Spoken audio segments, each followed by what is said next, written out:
which is what's on the laptop there. These are the 3 races that we're auditing.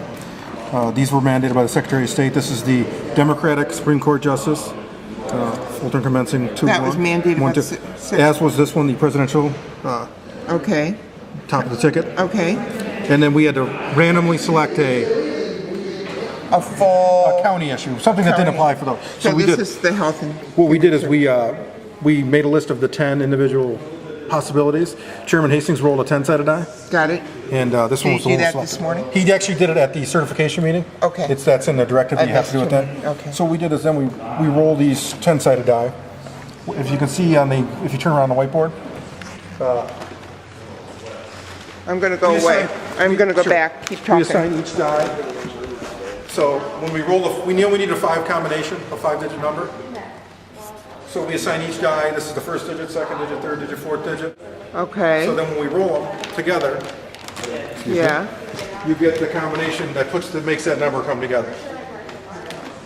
And if you come back to our spreadsheet, I guess I'm just really... So if you come back to our clueless about spreadsheet- 10-sided die.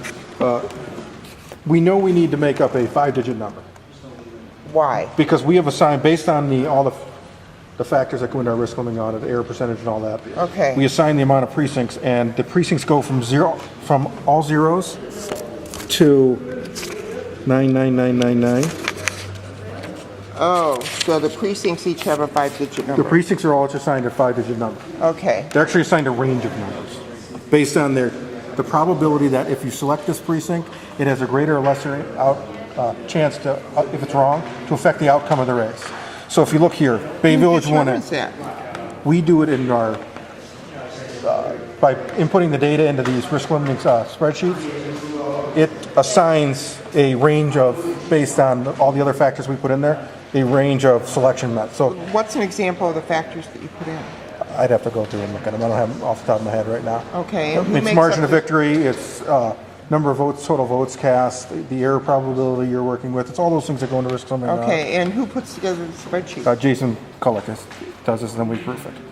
So here, if you look at Bay 1, and we separate He's them with out. us. He's with us. Jason is in the purple sheet over there. Okay. So what we do is we break it out into, to get more batches. Because the more batches you have, the greater randomness of what it is. So we break it out into absentee, Okay. ballots, and then everything else. So your election day, post-election day, and Provisional. are all in the One other thing. all the other category, and your absentees the one. So what we've done is we've assigned. So if we would have rolled a number that was 00000 through 00093, Yeah. Bay Village 1A Okay. would have been selected. Same, and then if we would have got 94 through 147, it would have been Bay Village 1A, the absentee portion. Okay. Oh, so you would only do one You one portion. or the other. Okay. So that's how we base this on, and it goes all the way through. So we've selected these numbers. So for the rep presidential race, there's your 14 precincts that we have to audit. Okay. based Are on- any of them just absentees? I don't know. I'd have to go through and look at the spreadsheet. If you look on here, you can follow along on here if you'd like. Okay. And you also have the same chance, if you notice too, if you draw numbers that are close to each other, you could pick the same batch twice. I'm not sure how, I'm not clear about how that happens. I got lost on the range of numbers, but that's when you talked about range, I'm getting them all. Okay, so how could you get, Well, like we've assigned a range of 0 to 93. okay, So say we drew the number 10 okay. and the number 90. That's the same batch. Why? Oh, 10 and 90, anything They're different between numbers. 10 and- Anything between 0 and 93 is going to be Bay Village 1A. Are all of these gaps 93? No. That is where it comes in. It comes into a statistical probability for if there's more ballots cast in that precinct, the greater chance if something's wrong, it can affect it. So they'll have a greater chance of selecting that precinct, so the range will be bigger. If it's Okay. a small precinct with 2 or 3 votes in it, it's going to have less chance for being selected Got because it. it's got less of a chance to Now I got affect it. the outcome. Who devised this whole formula? We used it based on a couple of methods. We used I can't remember the guy's exact name, Kaplan Markov. Okay. I have it around here somewhere. No, that's I'll find okay. it for you. It's a nationally known. But it's not his exact thing. It's on the principles he used. Okay. But they use it on an error rate of like 70%. Okay. Which for an election we're not really, we think it needs to be higher than this. We up it to 90%, so it greatly increases the ranges and the amount of precincts you may have to count. But you knew how to. Right. The formulas are complicated, but taking them up 20% isn't as difficult as coming up with the formulas in the beginning. Okay. So. Yeah. So, what we're doing now is we're going to pull everything out. Okay. And what we'll do is then then it's just a normal audit procedure. Yeah. Same. What they'll do is they'll separate each. What we have is, if you look at the bottom here, What are you starting with? we're actually doing all three at the same time. So These you have first two three tables are going to do tables. this race because it had the statistical probability to have the most ballots counted, but it's only 1,348 pages.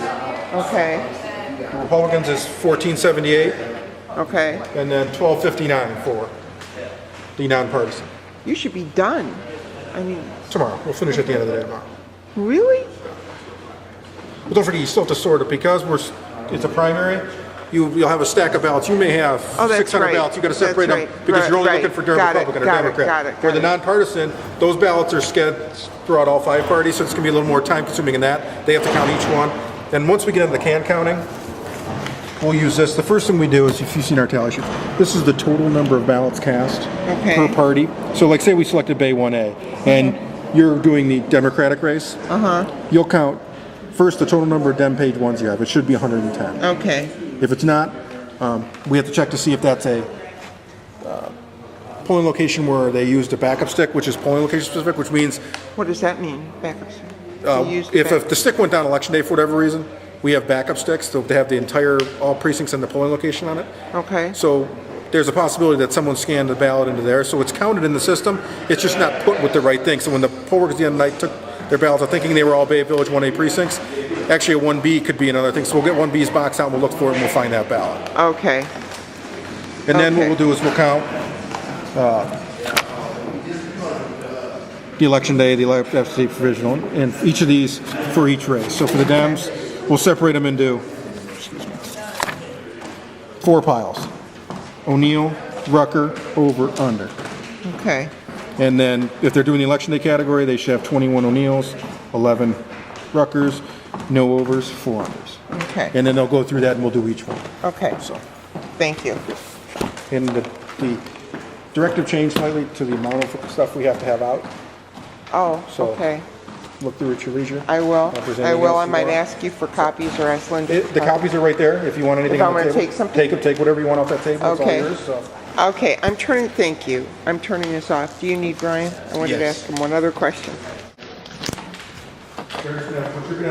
This is the provisional ballot.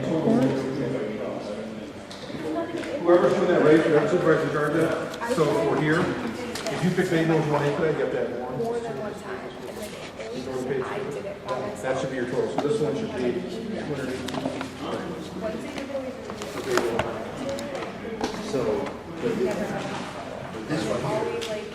Absentee voting database. Precincts, I'm taking one. So I have to go through that of the binder. You have to go across. Yeah, you have to go across for the page 1, page 2.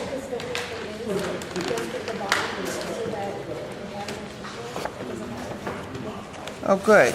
So you have copies of what you just showed each of me? the, so if you want to see which precincts we selected, Yeah, you yeah. can certainly have I those. can compare those. Yes. And as soon as I turn this off, would you please tell me what Susan? I'm sorry. As soon as I turn this off. Okay. Okay, they're pulling the boxes. Do you not want them on this table? No, because then I have to put them on a card and wait for them over.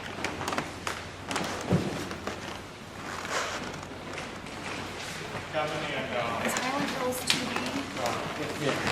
That's gonna go on that, not the table where we put those in one box, behind it. Okay.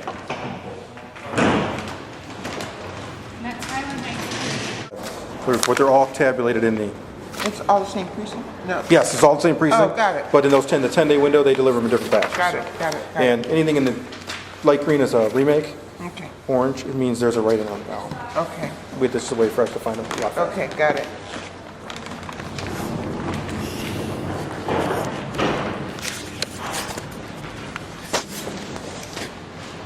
Okay. 2D. Oh, I see. Here. So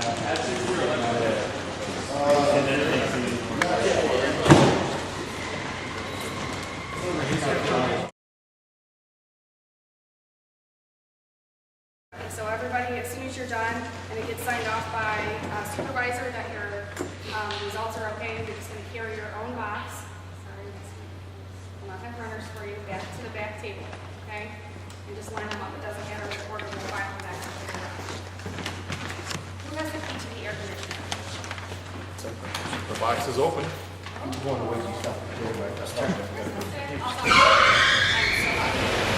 so remember, you want to get your total ballots first. Separate by page 1 and page 2, total ballots. Keep in mind that this is a primary election, so your race may only appear on one type of ballot. So, you guys are going to be looking for the dim ballot. Go ahead. You guys will be looking for the red Go ahead. ballot. Issue 15 back here, your issues on every ballot. So, you don't have to separate D's, R's, and I's. I'll come back. Okay? So, why don't we have a supervisor with the team, the first team as they start? We'll walk through one of them together, and then we'll start three. Okay? And it doesn't matter. You don't have to put the ballot back inside the right envelope.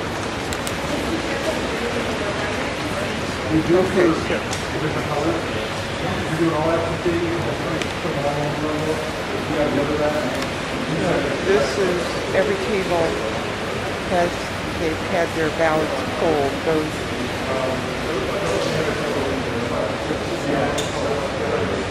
there's the DMR team.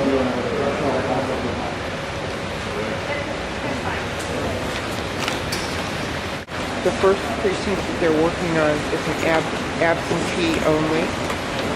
And he emptied all these blue envelopes and made sure they were just different deliveries to the board. He made sure all the envelopes were empty. And now he has to separate the ballots into Democrat and Republican and anything else. That's what they're both doing.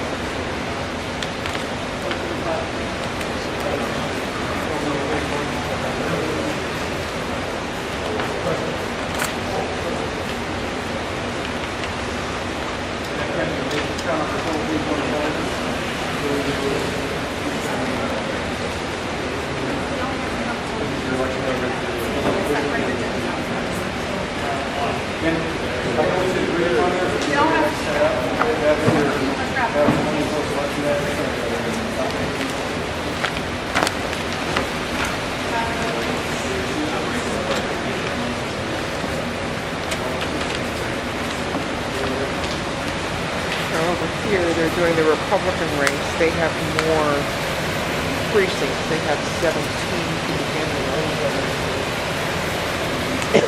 and they're doing the same thing. They're separating them into Democrats. So the thing, everything looks like it went really well. And first of all, I'm just being kind of picky. And I'm concerned about the numbers being crossed out on the first sheet. I was told that there was a yellow tally sheet if they were going to be done again, and there's no explanation for the crossouts. So, point. Okay. Here we have Olmsted, another Olmsted. Oh no. I'm just so out of it. I don't know. This weather has my sinuses going crazy. I can't think. Okay. And there's a note related to this. Okay, good.